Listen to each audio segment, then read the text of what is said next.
Hello बच्चों। तो चलिए अपना प्रश्न पढ़ते हैं। कोई वस्तु 5 सेंटीमीटर के आयाम तथा 0.2 सेकंड की आवृत्ति से सरल आवर्त गति करती है। वस्तु का त्वरण तथा वेग ज्ञात कीजिए जब वस्तु का विस्थापन 5 सेंटीमीटर हो। तो चलिए प्रश्न के लिए मुख्य अवधारणा की चर्चा करते हैं। मुख्य अवधारणा मुख्य अवधारणा में सामान्यतः समझा जाएगा सरल आवर्त गति के बारे में। सरल आवर्त गति क्या होती है? जब कोई वस्तु या कोई पिंड या कोई कण अपनी साम्यावस्था के परित दोलन करता है तो ये दोलन करती हुई वस्तु ही क्या कहलाती है? सरल आवर्त गति कहलाती है। जैसे कि यहाँ पर बात की जाए, ये कण अपनी माध्य स्थिति पर रखा हुआ है, इसको मैंने वायु विस्थापित किया। जब मैं इसको यहाँ पर वायु विस्थापित करूंगा तो इस पर प्रत्यानयन बल लगेगा माध्य स्थिति की ओर, जो इसको वापस माध्य स्थिति की ओर लाने के लिए क्या करेगा? प्रयास करेगा। ये इसकी अधिकतम स्थिति है y, जहां तक ये गया है। तो ये कण वापस माध्य स्थिति पर आएगा। अब इसके पास यहाँ पर एक वेग होगा, इस वेग की वजह से ये दूसरी साइड अधिकतम स्थिति पर जाएगा, फिर वापस इस पर प्रत्यानयन बल माध्य स्थिति की ओर लग जाएगा। तो इस तरीके से कण क्या करेगा? माध्य स्थिति, इसको यहाँ पर साम्यावस्था बोलते हैं, इसके परित कुल बल क्या होते हैं? शून्य होते हैं। तो इसके परित ये दोलन करता रहेगा। जब ये दोलन करेगा तो इस गति को अपन बोलते हैं सरल आवर्त गति। इसके लिए अपन के पास एक स्थिति होती है, त्वरण समानुपाती होता है ऋणात्मक x के।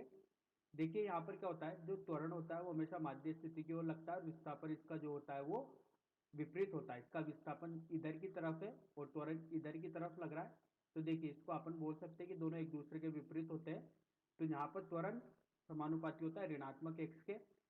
अगर यहाँ पर बात की जाए वेग की, तो इसका जो वेग दिया जाता है वो दिया जाता है v बराबर ओमेगा वर्गमूल a का वर्ग ऋणात्मक y का वर्ग। a क्या है यहाँ पर? आयाम। ये जो अधिकतम दूरी होती है इसी को अपन क्या बोलते हैं? आयाम बोलते हैं। ओमेगा क्या है? कोणीय आवृत्ति। y क्या है यहाँ पर? विस्थापन। अब ये कितने समय में दोलन कर रहा है, इसका आवर्तकाल जो दिया जाता है वो दिया जाता है 2 पाई बटे ओमेगा से दिया जाता है। त्वरण में संबंध देखा, वेग देखा अपन ने, आवर्तकाल देखा।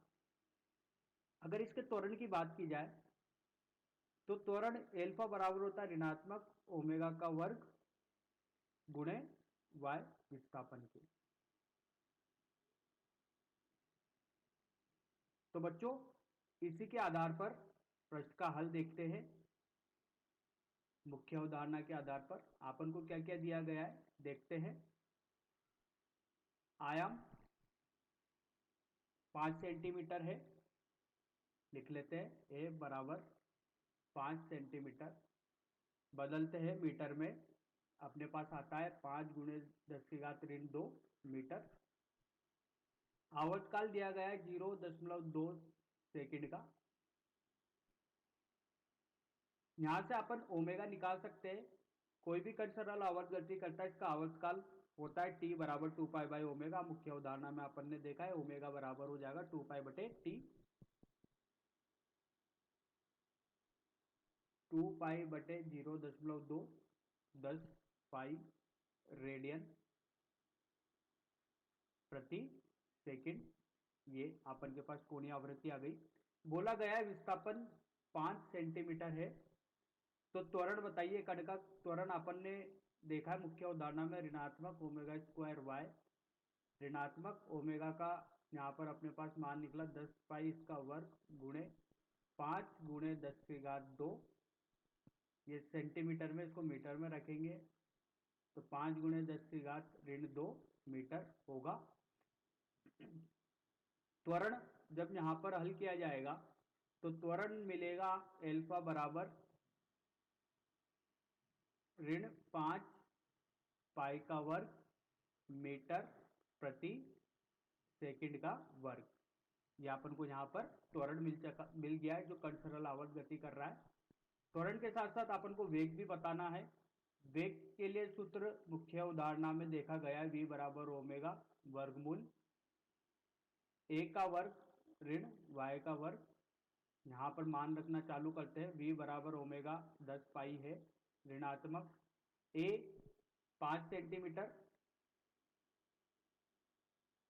का वर्ग, y 5 सेंटीमीटर है, y भी 5 सेंटीमीटर है, a भी 5 सेंटीमीटर है, इसका वर्ग। यहाँ से अपन के पास निकल के आता है वेग 0 के बराबर।